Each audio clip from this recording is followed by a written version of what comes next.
അപ്പോൾ ട്രംപ് ഇങ്ങനെ പകൽക്കിനാവ് കാണുകയാണ്.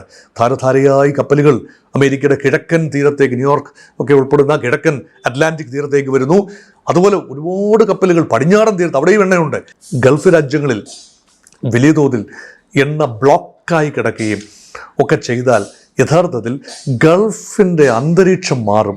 അമേരിക്കയോടുള്ള ഗൾഫ് രാജ്യങ്ങളുടെ നിലപാട് മാറും. അമേരിക്കൻ എണ്ണ ഗൾഫ് ഓയിലിന് ഒരു ത്രട്ടായി വന്നാൽ ഗൾഫ് രാജ്യങ്ങളുടെ നിലപാട് മാറിയേക്കാം. ചൈന യുദ്ധത്തിലേക്ക് വലിച്ചിഴയ്ക്കാൻ ആരും താല്പര്യപ്പെടില്ല. ഡോക്ടർ മോഹൻ വർഗീസ്, ഈ ഇറാൻ യുദ്ധം അനന്തമായി നീളുമെന്ന ആശങ്ക ലോകത്തിന് മുഴുവനുമുണ്ട്. മറ്റ് ഊർജ്ജ സ്രോതസ്സുകൾ പല രാജ്യങ്ങളും തേടിക്കൊണ്ടിരിക്കുകയുമാണ്. അമേരിക്കൻ എണ്ണ വാങ്ങാൻ കപ്പലുകൾ കൂടുതലായി എത്തുന്നു എന്നും പനാമ കനാലിൽ കപ്പലുകൾ ക്യൂവിലാണ് എന്നും വാർത്തകൾ വരുന്നുണ്ട്. അപ്പോൾ ട്രംപ് ആഗ്രഹിച്ചെടുത്ത കാര്യങ്ങൾ എത്തുകയാണോ? എണ്ണയ്ക്കും വാതകങ്ങൾക്കും ഇനി സൗദി ഉൾപ്പെടെയുള്ള രാജ്യങ്ങളെ വേണ്ട എന്നാകുമോ? പൊതുവെ ഒരു ലളിത യുക്തിയാണ് ഇക്കാര്യത്തിൽ ഡൊണാൾഡ് ട്രംപിനുള്ളത് എന്ന് തോന്നിപ്പോവുകയാണ്. എന്താണ് ആ ലളിത യുക്തി? ഓയിൽ എന്ന് പറയുമ്പോൾ, അതായത് ഹൈഡ്രോ കാർബൺ റിസർവ്സ്, അതുപോലെ ഹൈഡ്രോ കാർബൺ അതായത് ക്രൂഡ് ഓയിൽ ഉത്പാദനം, നാച്ചുറൽ ഗ്യാസ് ഉത്പാദനം ഏറ്റവും കൂടുതലുള്ള ഒരു മേഖല എന്ന് പറയുന്നത് പേർഷ്യൻ ഗൾഫിന് ചുറ്റുമുള്ള മേഖലയാണ്. പേർഷ്യൻ ഗൾഫിന് തൊട്ട് വടക്കുള്ള ഇറാൻ്റെ തെക്കൻ പ്രദേശങ്ങൾ, പേർഷ്യൻ ഗൾഫിന് തെക്കുള്ള രാജ്യങ്ങളായ Saudi Arabia, Oman, Yemen, Qatar, UAE ഒക്കെയുള്ള രാജ്യങ്ങൾ, അതുപോലെ പേർഷ്യൻ ഗൾഫിൻ്റെ അങ്ങേ പടിഞ്ഞാറേ കവാടത്തിലുള്ള ഇറാഖും കുവൈത്തും പോലെയുള്ള രാജ്യങ്ങൾ, ഇവിടെയെല്ലാമാണ് എണ്ണയുടെ വലിയ ശേഖരമുള്ളതും എണ്ണയുടെ എക്സ്ട്രാക്ഷൻ ഉള്ളതും. കാരണം ചീപ്പ് ലേബർ ഈസ് അവൈലബിൾ. ഗൾഫിൽ ചീപ്പാണെന്നല്ല പറയുന്നത്, പക്ഷേ ഇന്ത്യയിൽ നിന്നും ശ്രീലങ്കയിൽ നിന്നും ഒക്കെയുള്ള വർക്ക് ഫോഴ്സിനെ കൊണ്ടുവന്ന് എണ്ണ ലാഭകരമായി എക്സ്ട്രാക്ട് ചെയ്യാം. അതുകൊണ്ട് അമേരിക്കയ്ക്ക് ഓയിലുണ്ട്, അതായത് ക്രൂഡ് ഓയിൽ. ഷെയിൽ എന്ന ഒരു ഊർജ്ജ ഉപാധി കൂടിയുണ്ട് അമേരിക്കയ്ക്ക്. ഇതൊക്കെ പൂർണ്ണ തോതിൽ എക്സ്ട്രാക്ട് ചെയ്തിട്ടില്ല. അതേപോലെ തന്നെ അമേരിക്കയുടെ ഭാഗമാണ് അലാസ്ക. റഷ്യയിൽ നിന്നും വില കൊടുത്ത് പണ്ട് വാങ്ങിയ ഒരു പ്രദേശമാണല്ലോ കാനഡയ്ക്കും വടക്കായി കിടക്കുന്ന അലാസ്ക. റഷ്യയോട് ചേർന്ന് കിടക്കുന്ന ബെറിങ് സ്ട്രൈറ്റിൻ്റെ പടിഞ്ഞാറ് റഷ്യയും കിഴക്ക് അലാസ്കയുമാണല്ലോ. അലാസ്ക അമേരിക്കയുടെ ഭാഗവുമാണ്. അലാസ്കയിൽ വലിയ എണ്ണ നിക്ഷേപമുണ്ട് എന്നാണല്ലോ പറയപ്പെടുന്നത്. അവിടെ നിന്നുമുള്ള കാര്യമായ എണ്ണ അമേരിക്ക കുഴിച്ചെടുക്കുന്നില്ല. അപ്പം അമേരിക്കയ്ക്ക് ഓയിൽ റിസർവ്സ് ഉണ്ട്. നിലവിൽ ഏറ്റവും കൂടുതൽ എണ്ണ പ്രൊഡ്യൂസ് ചെയ്യുന്ന രാജ്യമായി അമേരിക്ക മാറിയിരിക്കുന്നു, അമേരിക്കയെ മാറ്റിയിരിക്കുന്നു. കാരണം ഡിമാൻഡ് ഉണ്ട് എന്ന് ട്രംപിനറിയാം. ഡിമാൻഡ് സൃഷ്ടിക്കപ്പെടുന്നത് എങ്ങനെ എന്നും അറിയാം. യുദ്ധത്തിലൂടെ ഹോർമോസ് കടലെടുക്ക് അടച്ചു കിടക്കുകയാണെങ്കിൽ, ഹോർമോസിലൂടെ എണ്ണ പുറം ലോകത്തേക്ക് പോകാതിരിക്കുകയാണെങ്കിൽ പുറം ലോകത്ത് എണ്ണ ആവശ്യമുണ്ടല്ലോ. അപ്പോൾ പിന്നെ അവൈലബിൾ ആയത് എവിടെ? അത് റഷ്യയിലാണ് അവൈലബിൾ. പക്ഷേ അതുപരോധം കാരണം റഷ്യക്ക് പൂർണ്ണമായി എണ്ണ വിൽക്കാൻ ആവാത്ത എല്ലാ രാജ്യങ്ങൾക്കും റഷ്യൻ എണ്ണ വാങ്ങാനും ആവുന്നില്ല. ഇന്ത്യൻ ചൈനയൊക്കെ വാങ്ങുന്നത് വേറെ കാര്യം. പക്ഷേ അമേരിക്കയോടൊപ്പം നിൽക്കുന്ന യൂറോപ്യൻ രാജ്യങ്ങൾക്കുൾപ്പെടെ റഷ്യയിൽ നിന്നും എണ്ണ കിട്ടാത്ത, വാങ്ങാനാവാത്ത അന്തരീക്ഷം. അങ്ങനെയെങ്കിൽ അമേരിക്കൻ എണ്ണ ഉണ്ടല്ലോ, നിങ്ങൾ എന്തുകൊണ്ട് തങ്ങളുടെ എണ്ണ വാങ്ങുന്നില്ല? ഇന്ത്യയോട് പറയുന്നത് അതാണ്. ഇപ്പോൾ നിലവിൽ 46 ബില്യൺ ഡോളേഴ്സിൻ്റെ ട്രേഡ് ഡെഫിസിറ്റ് ആണ് ഇന്ത്യ അമേരിക്ക വ്യാപാരത്തിൽ അമേരിക്കയ്ക്കുള്ളത്. ഈ ഡെഫിസിറ്റ് മാറി ലെവൽ പ്ലേയിങ് ഫീൽഡ്, സർപ്ലസ് ഇല്ല എങ്കിൽ പോലും അത് തുല്യമാക്കി, കയറ്റുമതി ഇറക്കുമതി തുല്യമാകണമെങ്കിൽ അമേരിക്കയുടെ വൻതോതിലുള്ള ആയുധങ്ങൾ വാങ്ങേണ്ടി വരും, അതായത് വിമാനങ്ങൾ, അതുപോലെ എണ്ണയും വാങ്ങേണ്ടി വരും. അപ്പോൾ പിന്നെ ഇന്ത്യ കയറ്റുമതി ചെയ്യുന്ന അത്രത്തോളം തുകയ്ക്കുള്ള സാധനങ്ങൾ അമേരിക്കയിൽ നിന്നും എണ്ണയും വിമാനങ്ങളും ഉൾപ്പെടെ ഇറക്കുമതി ചെയ്യാൻ സാധിക്കുമെന്നതാണ് അമേരിക്കൻ പ്രസിഡന്റിൻ്റെ ലളിത യുക്തി, സിമ്പിൾ ലോജിക്കാണ്. മറ്റ് രാജ്യങ്ങൾക്കും അത് ബാധകമാകും. അമേരിക്കൻ എണ്ണ. അപ്പോൾ ട്രംപ് ഇങ്ങനെ പകൽക്കിനാവ് കാണുകയാണ്. ധാരധാരയായി കപ്പലുകൾ അമേരിക്കയുടെ കിഴക്കൻ തീരത്തേക്ക്, ന്യൂയോർക്ക് ഒക്കെ ഉൾപ്പെടുന്ന കിഴക്കൻ അറ്റ്ലാന്റിക് തീരത്തേക്ക് വരുന്നു. അതുപോലെ ഒരുപാട് കപ്പലുകൾ പടിഞ്ഞാറൻ തീരത്ത്, അവിടെയും എണ്ണയുണ്ട്. കാലിഫോർണിയ കോസ്റ്റാണ്, അവിടേക്ക് വരുന്നു. അപ്പോൾ കിഴക്കൻ തീരത്തുനിന്ന് പടിഞ്ഞാറൻ തീരത്തേക്ക് വരണമെങ്കിൽ, അല്ലെങ്കിൽ അറ്റ്ലാന്റിക്കിൽ നിന്നും പാസഫിക്കിലേക്ക്, സമുദ്രത്തിലേക്ക് വരണമെങ്കിൽ പാനമ കനാൽ കടക്കണം. അതിന് പ്രത്യേക തരം കപ്പലുകളാണുള്ളത്. പാനമാക്സ് വെസൽസ് എന്ന് പറയും. പാനമ കനാലിൻ്റെ വീതി അനുസരിച്ച് വളരെ വീതി കുറവാണ്. ആ വീതി അനുസരിച്ച് പല തട്ടുകളായിട്ടാണ്. അത് ആ കടലുകളുടെ ജലത്തിൻ്റെ ഒരു ഹൈറ്റ് വ്യത്യാസമുണ്ട്. അതായത് അറ്റ്ലാന്റിക് ഓഷ്യൻ്റെ സീ ലെവലും പസഫിക് ഓഷ്യൻ്റെ സീ ലെവലും തമ്മിൽ വ്യത്യാസമുണ്ട്. ഈ ഹൈറ്റ് ക്രമീകരിച്ചുകൊണ്ട് വേണം 2-3 തട്ടുകളായി കപ്പലുകൾ ഉയർത്തി, ഓരോ ചേംബറുകളിലാക്കി ഉയർത്തി അടുത്ത ചേംബറിലേക്ക് പ്രവേശിപ്പിച്ച് എങ്ങനെയാണ് നീങ്ങുന്നത് പാനമയിലൂടെ. അങ്ങനെയുള്ള നീക്കം വലിയ തോതിൽ ഇപ്പോൾ നടക്കുന്നു എന്ന് റിപ്പോർട്ടുകളുണ്ട്. അതായത് അമേരിക്കൻ എണ്ണ വാങ്ങാൻ വേണ്ടി കിഴക്ക് നിന്ന് പടിഞ്ഞാറേക്കും, പടിഞ്ഞാറ് നിന്ന് കിഴക്കേക്കും ഒക്കെ അമേരിക്ക ഭൂഖണ്ഡങ്ങൾ കടന്നെത്തുന്ന മധ്യ അമേരിക്കയിലൂടെ പാനമയിലൂടെ അങ്ങോട്ടും ഇങ്ങോട്ടും പോകുന്ന കപ്പലുകളുടെ എണ്ണം നോക്കിയാൽ സർവകാല റെക്കോർഡിലേക്ക് മാറി എന്ന് പറയുമ്പോൾ അത് പ്രധാനമായും അമേരിക്കൻ എണ്ണ കൊണ്ടുപോകാൻ വേണ്ടി വരുന്ന കപ്പലുകളാണ് എന്ന നിഗമനത്തിൽ എത്തിച്ചേരാം. പക്ഷേ ഈ അരിത്തമാറ്റിക്സൊക്കെ വർക്ക് ചെയ്യണമെങ്കിൽ ഒരുപാട് ഈഫ്സ് ആൻഡ് ബട്ട്സ് ഉണ്ട്. എന്താണ് ഈഫ്സ് ആൻഡ് ബട്ട്സ്? ഗൾഫ് രാജ്യങ്ങളിൽ വലിയ തോതിൽ എണ്ണ ബ്ലോക്കായി കിടക്കുകയും ഒക്കെ ചെയ്താൽ യഥാർത്ഥത്തിൽ ഗൾഫിൻ്റെ അന്തരീക്ഷം മാറും. അമേരിക്കയോടുള്ള ഗൾഫ് രാജ്യങ്ങളുടെ നിലപാട് മാറും. അമേരിക്ക ഇടപെട്ടാൽ വിഷയം പരിഹരിക്കില്ല. അപ്പോൾ അവരിൽ പല രാജ്യങ്ങളും കണ്ണ് ചിമ്മി തുടങ്ങും. തങ്ങൾക്ക് ഉപരോധമൊന്നും ബാധകമല്ല, തങ്ങൾ എണ്ണ വിൽക്കും, വാങ്ങാൻ വരുന്നുണ്ടെങ്കിൽ അവർക്ക് ഞങ്ങൾ കൊടുക്കും, ഏത് ചെകുത്താനുമായി കച്ചവടം നടത്താൻ തങ്ങൾ തയ്യാറാണ് എന്ന് ഗൾഫ് രാജ്യങ്ങൾ അവസാനം പറഞ്ഞു കഴിഞ്ഞാൽ അമേരിക്കയുടെ സുരക്ഷാ കവചമൊക്കെ അങ്ങ് മാറിപ്പോകും. അതുകൊണ്ട് അമേരിക്കയ്ക്ക് ഈ എണ്ണ വിൽക്കുക, കാശുണ്ടാക്കുക എന്നത് മാത്രമല്ല, അമേരിക്കയുടെ സ്വാധീനം എല്ലായിടത്തും വ്യാപിക്കുക. കാരണം അമേരിക്കൻ എണ്ണ ഗൾഫ് ഓയിലിന് ഒരു ത്രട്ടായി വന്നാൽ ഗൾഫ് രാജ്യങ്ങളുടെ നിലപാട് മാറിയേക്കാം. എത്ര കാലം അമേരിക്കയ്ക്ക് എന്ത് കാര്യം? യഥാർത്ഥത്തിൽ ഒന്ന് നിഷ്പക്ഷമായി ആലോചിച്ച് നോക്കൂ. ഗൾഫ് മേഖലയിൽ അമേരിക്കയ്ക്ക് എന്ത് കാര്യം?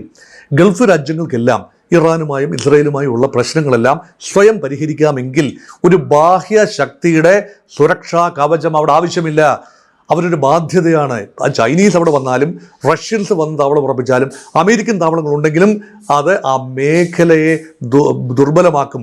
മേഖലാ പരിഹാരം വൈദേശിക ശക്തികളുടെ സാന്നിധ്യം ഇല്ലാതെ ഒരു കൃത്യം ഫോർമുലയിൽ ഇറാനും ഇസ്രായേലിനും ഗൾഫ് രാജ്യങ്ങൾക്കും ചേർന്ന് ഒരു സമാധാന പ്രക്രിയയിലേക്ക് അമേരിക്കയെ മാറ്റി നിർത്തിക്കൊണ്ട് എത്തിച്ചേരാനാവുമെങ്കിൽ അതാണ് ഏറ്റവും നല്ലത്. അത് ഈ ഘട്ടത്തിൽ ഉട്ടോപ്യനായി ഒട്ടും നടക്കാത്ത മനോഹരമായ സ്വപ്നം എന്ന ലെവലിലാണ് പലരും കാണുന്നത്. ശരിയാണ്. പക്ഷേ നാളുകളിൽ ആ സാഹചര്യത്തിലേക്ക് എത്തി നിന്നാൽ അതിനുള്ള പ്രധാന കാരണം America increases oil production, world purchases oil from America. അമേരിക്കയുടെ റവന്യൂ കൂടും. മേക്ക് അമേരിക്ക ഗ്രേറ്റ് അഗെയിൻ എന്ന ട്രംപിൻ്റെ ക്യാമ്പയിൻ മുന്നോട്ട് പോകും. പക്ഷേ മറ്റുള്ളവരുടെ കഞ്ഞിയിൽ പാറ്റായിട്ടുകൊണ്ടാവും, ഗൾഫിൻ്റെ കഞ്ഞിയിൽ പാറ്റായിട്ടുകൊണ്ട്, കല്ലുവാരി ഇട്ടുകൊണ്ട്, മണ്ണുവാരി ഇട്ടുകൊണ്ടാവും ഇത് നടത്തുന്നത്. ലോക രാഷ്ട്രീയം മാറിമറിയും, പവർ ഇക്വേഷൻസ് മാറിമറിയും, നിലപാടുകൾ മാറിമറിയും. അമേരിക്ക ഉദ്ദേശിക്കുന്ന രീതിയിൽ ലോകത്തിൻ്റെ പൂർണ്ണ നിയന്ത്രണമൊന്നും കൈവശം വരണമെന്നില്ല. താൽക്കാലിക ലാഭം വലിയ ആത്യന്തികമായ ബുദ്ധിമുട്ട് ഉണ്ടാക്കി തീർക്കും. അല്പലാഭം പെരും ഛേദം എന്ന പഴമൊഴി കൂടി ഇത്തരത്തിൽ ചേർത്ത് വായിക്കേണ്ടതാണ്.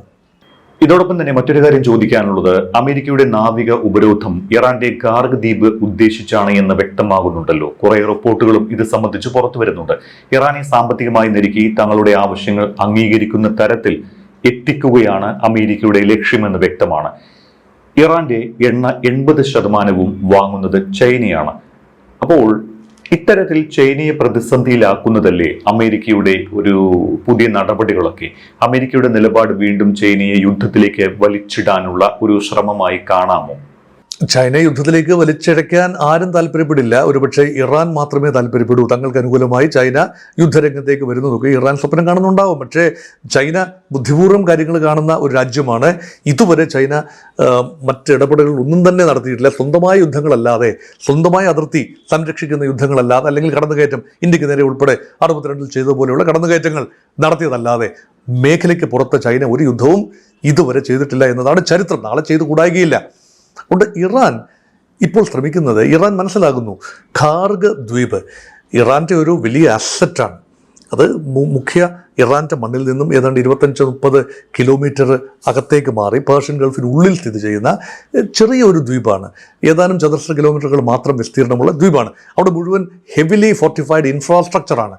അത് എണ്ണപ്പാടങ്ങൾ മാത്രമല്ല, എണ്ണ സംഭരണശാലകൾ, എണ്ണ സംഭരണ കേന്ദ്രങ്ങൾ, വാർഫുകൾ, അതായത് കപ്പലുകൾക്ക് അടുക്കാൻ പറ്റുന്ന രീതിയിലുള്ള ആ ഒരു കപ്പൽ ചാലുകൾ, കപ്പൽ പാതകൾ, കപ്പൽ ഡോക്ക് ചെയ്യാൻ കഴിയുന്ന സംവിധാനങ്ങൾ, ഓയിൽ പമ്പ് ചെയ്ത് കപ്പലിലെ അറകളിലേക്ക്, ഓയിൽ ടാങ്കറുകളുടെ അറകളിലേക്ക് കയറ്റാവുന്ന സംവിധാനങ്ങൾ. ഇത് ഇറാൻ എണ്ണയുടെ കരയിൽ ഉൽപ്പാദിപ്പിക്കുന്നതും കടലിൽ ഉൽപ്പാദിപ്പിക്കുന്നതുമായ എണ്ണ ഒരു ടെർമിനൽ എന്ന നിലയിൽ, ഒരു ഹബ്ബ് എന്ന നിലയിൽ ഖാർഗ് ദ്വീപിലേക്ക് വന്നതിന് ശേഷം പലയിടത്തേക്കായി കൊടുത്തുവിടാൻ സാധിക്കുന്നത്, ഉപരോധം ബാധിക്കാതിരുന്നത് അടുത്ത കാലം വരെ ചൈനയ്ക്കാണ്. ചൈനീസ് കപ്പലുകൾ വന്നിരുന്നു, കൊണ്ടുപോയിരുന്നു. പക്ഷേ ഇന്ത്യൻ കപ്പലുകൾ ഉൾപ്പെടെ വരുന്നത് നിർത്തിയിരുന്നു. കാരണം അമേരിക്കൻ ഉപരോധത്തെ ഭയന്നിട്ടാവാം, അല്ലെങ്കിൽ അമേരിക്കൻ നിലപാടിനോട് ഐക്യദാർഢ്യമുള്ളതുകൊണ്ട് ചില രാജ്യങ്ങൾ ചെയ്യുന്നു. അപ്പോൾ ഖാർഗ് ദ്വീപ് വളരെ ആക്റ്റീവായിരുന്നു അടുത്ത കാലം വരെ. പക്ഷേ അമേരിക്ക കണക്ക് കൂട്ടുന്നത് ഉപരോധം വന്നാൽ, ഹോർമൂസ് പൂർണ്ണമായി അടഞ്ഞാൽ, അമേരിക്കൻ ഉപരോധത്തിൽ അടഞ്ഞാൽ കാർഗ് ദ്വീപ് വിട്ടുപോകാൻ പറ്റും. പക്ഷേ അത് ഹോർമൂസ് കടക്കാതെ പുറം കടലിലേക്ക് എത്താനാവില്ല. അതൊരു ഒരു ഒരു ട്രാപ്ഡാണ്. കാർഗ് ദ്വീപിൻ്റെ പടിഞ്ഞാറേക്ക് പോയി കഴിഞ്ഞാൽ അത് പിന്നെ കുവൈറ്റും ഇറാഖുമൊക്കെയാണ്. അവിടേക്ക് പോയിട്ട് ആവശ്യമില്ലല്ലോ. അവിടെ കരയിൽ എത്തിച്ചതിന് ശേഷം പിന്നെ പമ്പ് ചെയ്തൊന്നും കൊണ്ടുപോകാനാവില്ല. അതുകൊണ്ട് പുറം കടലിലേക്ക് എണ്ണ പോകണമെങ്കിൽ കാർഗ് ദ്വീപ് ഏതാണ്ട് ഹോർമൂസിൽ നിന്നും 480ഓളം കിലോമീറ്റർ പടിഞ്ഞാറ് മാറി, വടക്ക് പടിഞ്ഞാറ് മാറിയാണ് പേർഷ്യൻ ഗൾഫിൽ കാർഗ് ഐലൻഡ്. അപ്പോൾ അത്രയും പ്രദേശമൊക്കെ ഉപരോധത്തിലായി കഴിഞ്ഞാൽ ഇറാൻ പാഠം പഠിക്കും. പക്ഷേ പാഠം പഠിക്കാൻ ഇറാൻ തയ്യാറാവുന്നില്ല എന്നതാണ്. കാർഗ് ദ്വീപ് ഉപരോധത്തിലാവും, അവിടെയാണ് ശ്രദ്ധ. ഒരുപക്ഷെ കാർഗ് ദ്വീപിൽ ബോംബിംഗ് ഇനി നടന്നേക്കാം, കാർഗ് ദ്വീപിന് ഇൻഫ്രാസ്ട്രക്ചർ നശിപ്പിച്ചേക്കാം. പക്ഷേ ഇൻഫ്രാസ്ട്രക്ചർ നശിപ്പിച്ചാൽ ദോഷമുണ്ടാകും. അമേരിക്ക അനുകൂലമായ ഒരു ഭരണകൂടം എന്തെങ്കിലും അവിടെ വന്നാൽ അവർക്ക് നിലനിൽക്കാനാവാത്ത രീതിയിൽ ആ ഇൻഫ്രാസ്ട്രക്ചർ നഷ്ടപ്പെട്ട് കഴിഞ്ഞാൽ അത് പുനരധിവാസം വലിയ വിഷയമായി വരും. അതുമാത്രമല്ല, എണ്ണ അവിടെ നിന്നാണ് കൊണ്ടുപോകേണ്ടത്. വർഷങ്ങളെടുക്കും കാർഗ് ഐലൻഡ് പൂർവ്വസ്ഥിതിയിലാകണമെങ്കിൽ. ഇറാൻ എണ്ണ എക്കാലത്തും ബുദ്ധിമുട്ടായി വരും. ഇതൊന്നും അത്ര എളുപ്പം പറയാമെന്നല്ലാതെ പ്രവർത്തിക്കാനാവില്ല എന്ന് ഇറാനും അറിയാം. അതുകൊണ്ട് നിലവിൽ ചില ഗോസ്റ്റ് ഷിപ്പുകൾ രൂപം മാറി, പേര് മാറി, പതാക മാറിയൊക്കെ സഞ്ചരിക്കുന്നതല്ലാതെ ഔദ്യോഗികമായ കച്ചവടം ഇറാന് പുറത്തേക്ക് നടത്താൻ ആവുന്നില്ല. അത് ഏറെ ദിവസങ്ങൾ, ഏറെ മാസങ്ങൾ തുടർന്നാൽ ഇറാൻ മുട്ടുമടക്കുമെന്നാണ് പറയുന്നത്. പക്ഷേ ഈ കാര്യം മുൻകൂട്ടി ഇറാൻ അറിയാത്തതല്ലല്ലോ. ഇറാൻ സർവ്വ സജ്ജീകരണങ്ങളും കരയിലേക്ക് കേന്ദ്രീകരിക്കുകയാണ്. ഒരു കരയുദ്ധം ആസന്നമാണ്. നെഗോസിയേഷൻ്റെ പൂർണ്ണമായി വാതിലടച്ചിട്ടില്ല എങ്കിൽ പോലും ഒരു യുദ്ധത്തിനും സജ്ജമായി തന്നെയാണ്. അവരുടെ ലോഞ്ച് പാഡുകൾ, ഈ കേടുപാടുകൾ മാറ്റി പുനരുജ്ജീവിപ്പിക്കുകയാണ്. മിസൈലുകൾ കൂടുതൽ വിന്യസിക്കുകയാണ്. ഈ ഹോർമൂസ് കടലിടുക്കിനെ ലക്ഷ്യം വെച്ച് ആയിരക്കണക്കിന് മിസൈലുകളുടെ വിന്യാസം ഇപ്പോൾ ഒരുപക്ഷെ നടക്കുന്നുണ്ടാവും. കരയിൽ നിന്നുകൊണ്ട് ഒരു അഡ്വാൻറ്റേജ് ഇറാന് ലഭിക്കും. കാരണം കടലിലൂടെ പോകുന്ന കപ്പലുകൾ സ്പീഡ് കുറവാണെന്ന് ഓർക്കണം. വിമാനങ്ങളെ പോലെയല്ല. വിമാനങ്ങളെ മിസൈൽ ഉപയോഗിച്ച് തകർക്കുന്നതിനേക്കാൾ എളുപ്പമാണ് കപ്പലുകളെ മിസൈൽ ഉപയോഗിച്ച് തകർക്കാൻ. അതുമാത്രമല്ല, ചൈനയും റഷ്യയും ഒക്കെ നൽകുന്ന സാറ്റലൈറ്റ് ബാക്കപ്പ് അനുസരിച്ച് കൃത്യമായ ജിയോ പൊസിഷനിങ് അല്ലെങ്കിൽ GPS സംവിധാനം, അതനുസരിച്ച് കൃത്യമായ ലൊക്കേഷൻ കണ്ടെത്തി പ്രിസിഷൻ ബോംബിംഗ് നടത്താൻ പോലും ഇറാന് കഴിയും. ഇന്റർസെപ്റ്റേഴ്സ് ആ രീതിയിൽ പൂർണ്ണമായി വർക്ക് ചെയ്യണമെന്നില്ല. അതുകൊണ്ടാണ് കാർഗ് ദ്വീപ് ചൂണ്ടിക്കാട്ടി അതിന്മേൽ മാത്രം ഉപരോധം എന്ന ഒരു തന്ത്രം പൂർണ്ണമായി അമേരിക്കയ്ക്ക് പ്രാവർത്തികമാക്കാൻ പാടില്ല. കാർഗിൽ നിന്ന് ഒരു തുള്ളി എണ്ണ പോലും പുറത്തേക്ക് പോയില്ലെങ്കിൽ പോലും ഓൾട്ടർനേറ്റ് മെത്തേഡിലൂടെ ഇറാന് കുറച്ചു കാലം പിടിച്ചു നിൽക്കാനാവും. അമേരിക്കയ്ക്ക് അധികം കാലം ഈ യുദ്ധം തുടരാൻ ആവില്ല. കാരണം അത് പൊളിറ്റിക്കൽ റീസൺസ് ആണ്. അമേരിക്കയ്ക്ക് ഉള്ളിൽ നടക്കുന്ന ചേഞ്ചസ് പൊതുജനാഭിപ്രായം ഒരുപക്ഷെ ഉണരും. തിരഞ്ഞെടുപ്പ് വരാനുണ്ട് നവംബറിൽ.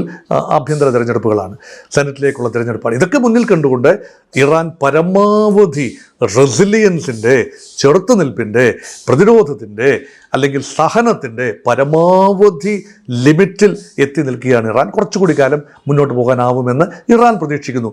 അമേരിക്കയ്ക്ക് എത്രയും പെട്ടെന്നൊരു ഡീൽ. അതുകൊണ്ടാണ് അമേരിക്കയാണ് ഇപ്പം നിങ്ങൾ നോക്കൂ, എന്നെ കേൾക്കുന്ന സ്നേഹമുള്ള പ്രേക്ഷകർ ഒന്ന് ശ്രദ്ധിക്കൂ. അമേരിക്കയല്ലേ ഏറ്റവും കൂടുതൽ നിർബന്ധിക്കുന്നത്, വരൂ, കടന്നു വരൂ, ഡീൽ ഒപ്പിടൂ, പോകൂ എന്നല്ലേ പറയുന്നത്. ഇറാൻ പറയുന്നില്ല, ഒരിക്കലും പറയുന്നില്ല ഞങ്ങളെ ഒന്ന് ഡീലിൽ പങ്കെടുപ്പിക്കൂ എന്ന്. ഇറാനല്ല പറയുന്നത്, അമേരിക്ക തന്നെയാണ് പറയുന്നത്. പാകിസ്ഥാൻ മേൽ സമ്മർദ്ദം ചെലുത്തി ഈ രൂപത്തിൽ എത്തിച്ചു നിർത്തിയതും അമേരിക്ക തന്നെയാണ്. ഇറാൻ ഒരിക്കലും പാകിസ്ഥാനോട് ആവശ്യപ്പെട്ടില്ല തങ്ങൾ ചർച്ചയ്ക്ക് തയ്യാറാണ്, തങ്ങൾ വരാം. പാകിസ്ഥാനാണ് നിരന്തരമായി അമേരിക്കയുടെ പ്രേരണ കൊണ്ട് പാകിസ്ഥാനാണ് നിരന്തരം ഇറാനോട് പറയുന്നത് എങ്ങനെയെങ്കിലും ഒന്ന് വഴങ്ങൂ, നെഗോഷിയേറ്റിംഗ് ടേബിളിലേക്ക് വരൂ, നിങ്ങൾക്ക് ഞങ്ങൾ എന്തെങ്കിലും രീതിയിൽ ഒരു അഡ്വാൻറ്റേജ് ചെയ്തു തരാം.